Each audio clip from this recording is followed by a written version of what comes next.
In the class right now. All right. So in our last class, we talked about anchor tag in HTML, how you can use it to link to other resources. It can be a web page, a website, or any other hyperlink. You understand? And one of the most popular attribute of the anchor tag is the href. So you use the href attribute and you give it a value, whereby the value can be a file name or a link to a website. So today's class, you just, since we are almost done with the HTML section, because we've covered most of the things you need to build a basic web page in terms of formatting a web page and structuring the web page as well. But also, by Monday, so Monday is our next class. By Monday, I'll introduce you guys to HTML form. How you can add a form to a web page, the basic element of an HTML form. Because sometimes when you go to a website, so let me just quickly spin up any particular website and let me see. Which of them will I use now? I think let me just use AliExpress, for instance.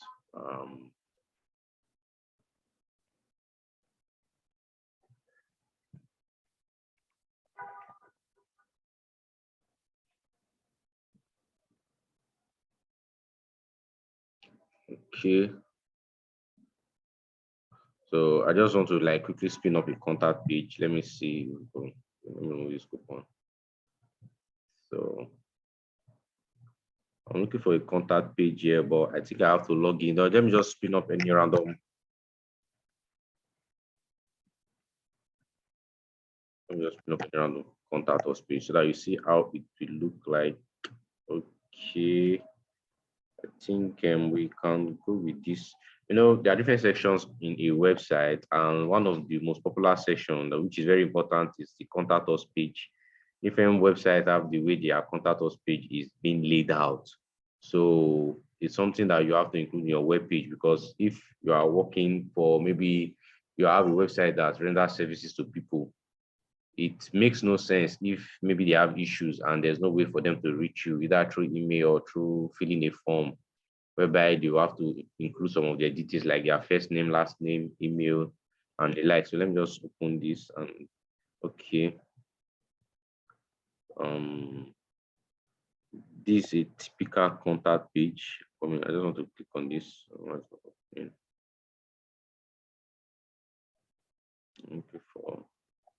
I don't want to use this one. I just want something that is kind of, let's see.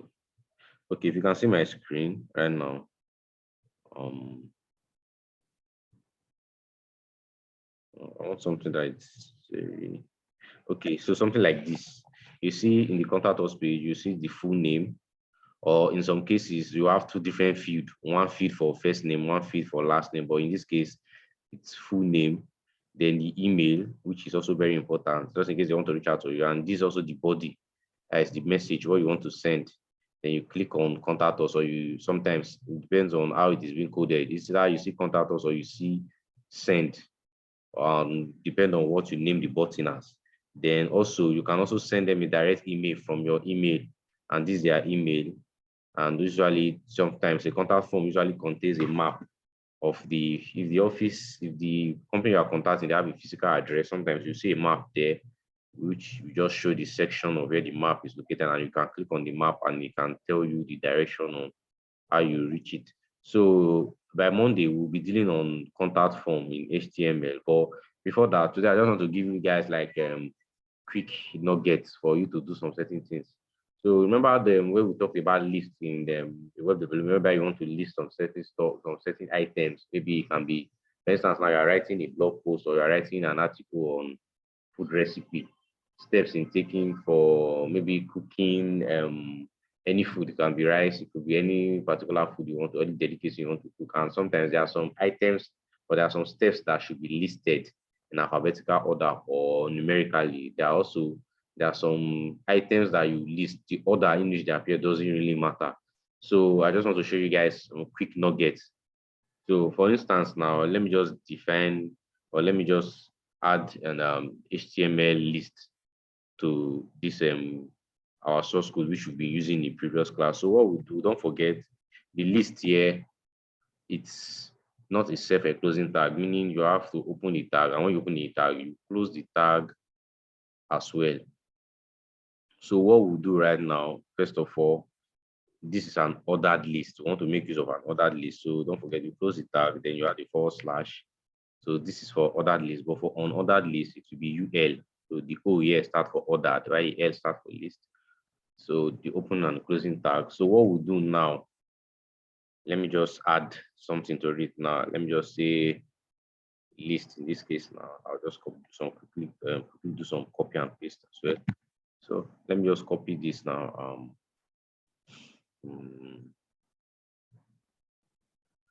Okay, let me copy this now, and then let me just, to avoid me typing repetitively.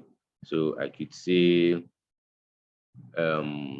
ranking of a family member in terms of, okay, let me just call it the basic ranking of a maybe family. I could say the first thing here is father here, then what I would do mother, then I could add this here, and I would say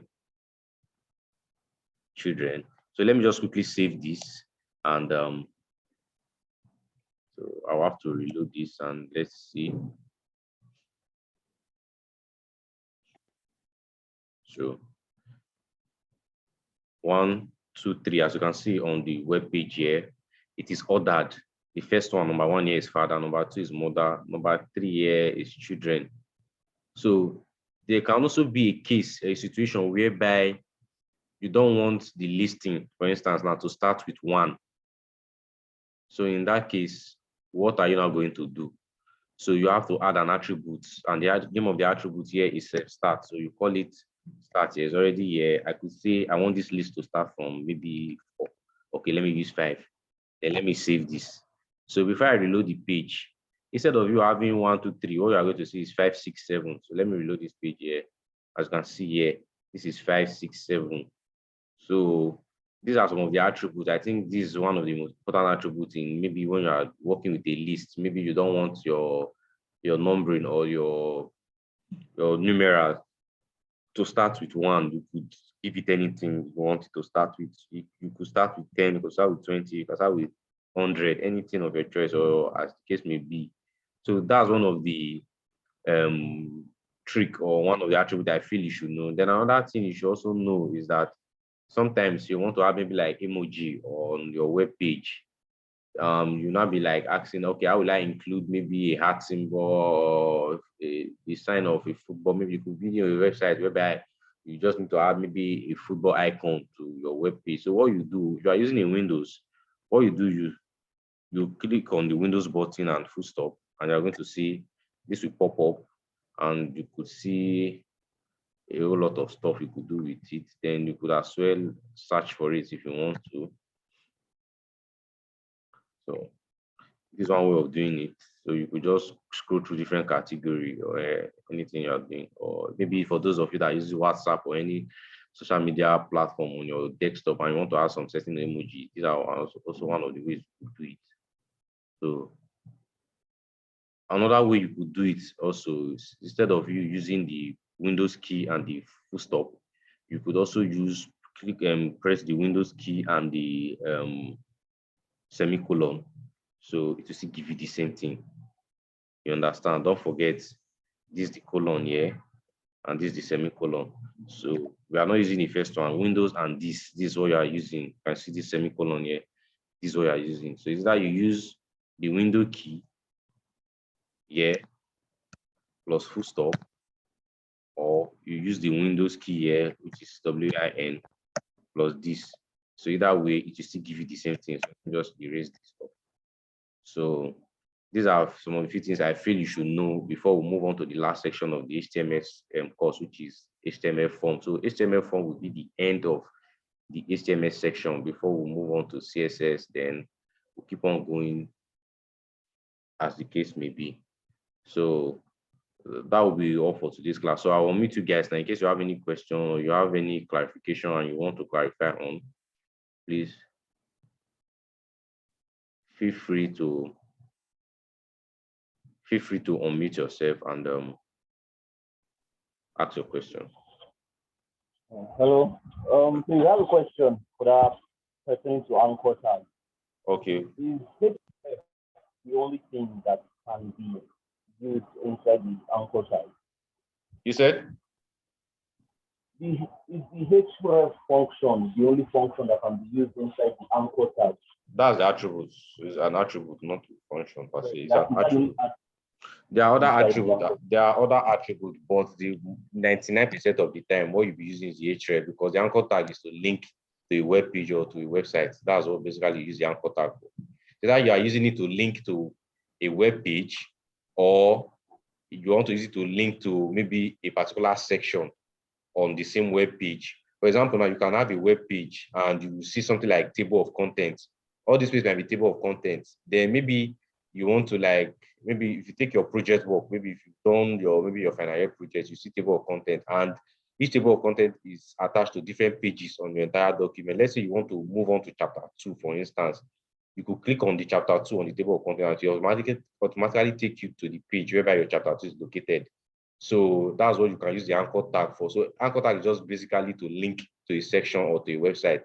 And it's either you are using a URL, or you are using the name of the file, or if you are linking within a section on the same web page, all you just need to do is that instead of you using this particular URL, all you just need to do is to define a class first of all, or an ID, define an ID, and instead the href will not take the name of the ID. Let's say this is maybe I defined or maybe I added a class or an ID and I named it chapter 4, for instance. So all I just need to do is to use href and include this ID name here, and the name of the ID I use. That is, don't forget, if you want to like modify, or you want to like customize your web page, so that you are using a class or you are using an ID. An ID is unique for each individual element. But if you're using a class, you can use one particular class for different elements on your web page. We'll talk about that, but I want us to make sure that we'll go to the CSS part before I start bringing up that. You understand? But just so you know, so that you are using a URL or the name of the file, or if you want to link to the same section, to a particular section on the same web page, you could use the href. Href is what you really need when you're working with anchor tag. There are other attributes, but 99% of the time you use href. But for the sake of knowledge, and if you want to know more, you could do that on your own and browse about attributes of the anchor tag and see which particular one you like or what you want to play around with, and you can take it up from there. But if I want to start teaching everything detail by detail, I don't think this year ends. You finish everything concerning HTML. So it's just the important thing what you need. That's what I'm just telling you guys. So I hope I've answered your question. Yes, you have. Thank you very much. No problem. So is there another person that have any question? Let me call on somebody. Amarachi Ofonedo. If you are there, please unmute yourself and have anything to say.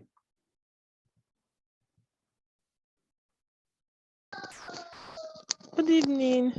Good evening. How are you doing? I'm fine. I don't So, have anything to say. okay. Hope you are following up for what we've done so far. Yeah, I have been following up, but this particular class, I didn't come in on time.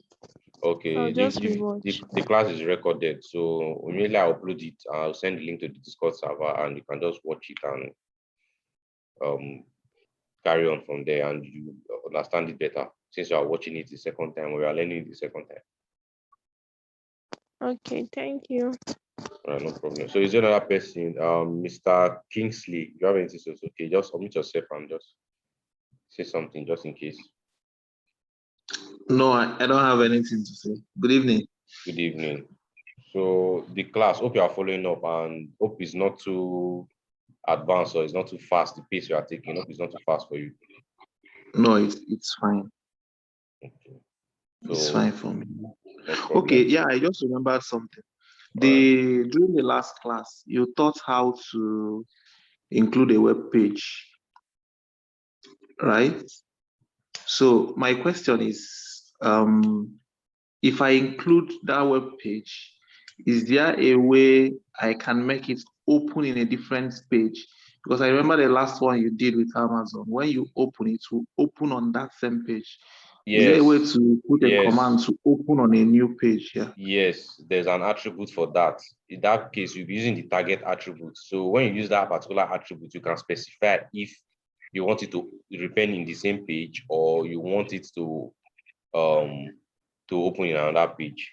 So it's something I will come to, but I don't want to introduce that to you guys because I Okay. already have like a syllabus or structure in which I want to teach you guys. But it's good you asked because you took note of the fact that sometimes when you click on a particular page or a particular link, it will open in the same page or it sometimes open in a different page. So it's, but most times it depends on what you are using. Most times if you click on a link, most times it's either opens the same page or a different page, but it just depends on what you want. But it's just that there are some important page on your web, there are some important section on your web page whereby it is advisable you open a link on another page to avoid your browser reloading and doing all sort of things. So, but I'm glad that you asked, and it's also a good thing to know that it's possible and you can make use of that, or you could achieve that using a particular attribute when you add it to the anchor tag. So you can specify if you want it to be on the same page or a different page. So we'll come on that. We'll get to that part, but not now. So I just want to introduce Okay. guys to the concept first so that you have the general overview of what is possible using HTML. Okay, no problem. Thank you very much. So that would be, in the absence of further question, that would be all for today's class. So see you guys on Monday, and don't forget to revise and practice what you've learned. So have a fruitful weekend. Bye bye.